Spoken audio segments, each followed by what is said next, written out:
आत्तापर्यंत म्हणजे किती 4 हफ्ते असतील, 5 हफ्ते असतील, काहींना 6 हफ्ते गेले असतील, कारण जुलै ऑगस्टचा आम्ही एकत्रितपणाने दिलेला होता. त्याच्यानंतर सप्टेंबर ऑक्टोबर महिन्याचा 9 ऑक्टोबरला दिलेला होता. डिसेंबर महिन्याचा आम्ही 25 ते 30 डिसेंबर दिलं होतं. आत्ता आम्ही जानेवारी महिन्याचा जो आहे, आता उद्या परवामध्ये त्याची सुरुवात होईल आणि 26 जानेवारीच्या आत त्यांच्या खात्यामध्ये जमा होतील.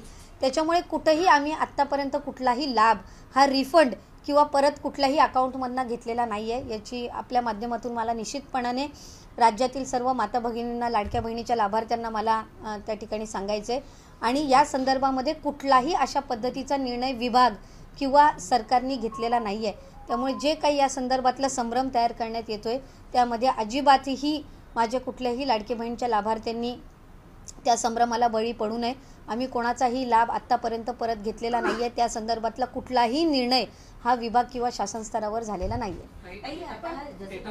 आम्ही निर्णय घेतलेला नाही, परंतु प्रश्न असा आहे की येत्या काळामध्ये सुद्धा असा निर्णय म्हणजे स्वतःहून सरकार कोणाला पैसे परत मागणार नाही, ज्यांची इच्छा आहे त्यांनी परत करावं असंच धोरण पुढे पण अवलंबलं जाणार आहे निश्चितपणाने. कारण आम्ही आता ज्या लाडक्या बहिणींनी लाभ घेतलेला आहे, शेवटी साधारणपणे आपण लक्षात घ्या की आम्ही 2 किंवा 3 महिन्याच्या गॅपनी लाभ दिलेला आहे. आत्ता डिसेंबरचा 1 महिन्याचाच लाभ गेला आहे किंवा जानेवारीचा आता जाणार आहे तो जानेवारी महिन्याचाच लाभ जाणार आहे. पण याच्या आधी 9 ऑक्टोबरला जो आम्ही लाभ दिला होता तो सप्टेंबर आणि ऑक्टोबरचा मिळून होता, किंवा जो ऑगस्ट महिन्यामध्ये दिला तो जुलै आणि ऑगस्टचा मिळून होता. त्यामुळे 2-2, 3-3 महिन्याचे लाभ गेलेले आहेत. काहींचे व्हेरिफिकेशन स्क्रुटिनी होऊन जो 3 महिन्याचा कालावधी लागला आहे त्यांना कदाचित 3 महिन्याचा एकत्र लाभसुद्धा ऑक्टोबर महिन्यामध्ये मिळालेला आहे. आणि मग त्यावेळेला त्यांच्या काही लक्षात आलेलं आहे की बाबा आपलं काही ड्युप्लिकेशन झालेलं आहे अकाउंटचं. काहींचा आधार कार्ड त्यांच्या मुलाचा त्यांनी नंबर दिलेला स्थानिक पातळीवर असेल पण नाव त्यांचं दिलेलं होतं. तर अशा पद्धतीचं काही झालेलं आहे. आणि ही मुख्यमंत्री लाडकी बहीण ही काही एकमेव योजना नाही आहे जे अशा पद्धतीचं क्रॉस व्हेरिफिकेशन किंवा स्क्रुटिनी करणारं. ही नवीन योजना आहे, 4-5 महिनेच झालेत योजना सुरू होऊन. म्हणून त्या संदर्भातले वेगवेगळे जे काही संभ्रम आहेत किंवा ज्या काही अफवा आहेत ते पसरवण्याचं काम होतं आहे. शासनाची आत्तापर्यंत कुठल्याही विभागाची तुम्ही कुठलीही योजना जर घेतलीत तर त्याचं सालाबादप्रमाणे स्क्रुटिनी किंवा क्रॉस व्हेरिफिकेशन होतच असतं.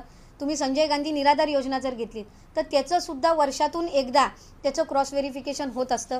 कोण पात्र आहेत, कोण अपात्र आहेत. तसं सिलेंडरचं असेल, सबसिडीचं असेल किंवा तुमची नमो शेतकरी असेल, वेगवेगळ्या योजनांची जी आहे ती वर्षभरामध्ये एकदा तरी स्क्रुटिनी होतच असते. ही रुटीन प्रोसिजर आहे.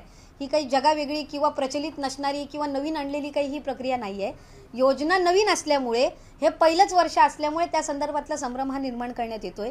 आत्तापर्यंत कुठल्याही योजनेचा वेगवेगळे विभाग, अन्न व नागरी पुरवठा असेल, कृषी विभाग असेल, तुमचं इतर काही त्या संदर्भातले आदिवासी विभाग असेल, कुठल्याही ह्याची जी थेट लाभाची योजना आहे याच्या संदर्भातली जी क्रॉस व्हेरिफिकेशन किंवा स्क्रुटिनी किंवा त्याचं मूल्यमापन करणं ही एक नियमित असणारी प्रक्रिया आहे. त्याच्यामध्ये काही वेगळं काही आहे अशातला काही भाग नाही.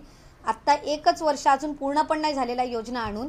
त्याच्यामुळे त्या संदर्भातले वेगवेगळे जे काही समज आहेत ते होत आहेत. पण ही एक रुटीन प्रोसिजर आहे. आम्ही आत्तापर्यंत कुठल्याही एकाही महिलेचा लाभ हा त्यांच्या इच्छेविना किंवा त्यांनी शासनाला व्हॉलेंटरीली रिक्वेस्ट केलेली आहे की बाबा मला आता सरकारी नोकरी लागलेली आहे, आता मी आपल्या ह्या योजनेसाठी काही पात्र होत नाही आहे, तर त्या पद्धतीचे ॲप्लिकेशन झाले असतील तर हा वेगळा भाग झाला. पण त्यांचेही आणखीन आम्ही कोणाची याच्यामध्ये लाभ हा परत घेतलेला नाही आहे. आणि स्क्रुटिनीमध्ये कोणाचे लाभ परत घेण्याचे 5 महिन्याचे का 6 महिन्याचे हा तर प्रश्नच त्या ठिकाणी उद्भवत नाही. कारण त्या संदर्भातला निर्णयच अजून विभाग किंवा शासनाने अशा पद्धतीची कुठेही चर्चाही झालेली नाही आहे आणि निर्णयही झालेला नाही. कशा संदर्भातला साधारणपणे हा मी सुरुवातीला सांगितलं की हा जो डेटा आहे हा रोज वेगवेगळ्या पद्धतीनं बदलत असतो. रोज 5-6 ॲप्लिकेशन येतात, खालच्या स्तरावर येत असतात. 3,500-4,000 हजार आत्तापर्यंत त्या ठिकाणी आलेले असतील. पण त्याच्यामध्ये रोज जी काय आहे 4-5-10 अर्जांची ही वाढच होत असते. पण हे आम्ही मागवून घेतलेले नाही आहेत. हे स्वतःहून जे लाभार्थी आहेत ज्यांनी लाभ घेतलेला आहे 2-3-4 महिने पण त्यांना त्या ठिकाणी आत्ता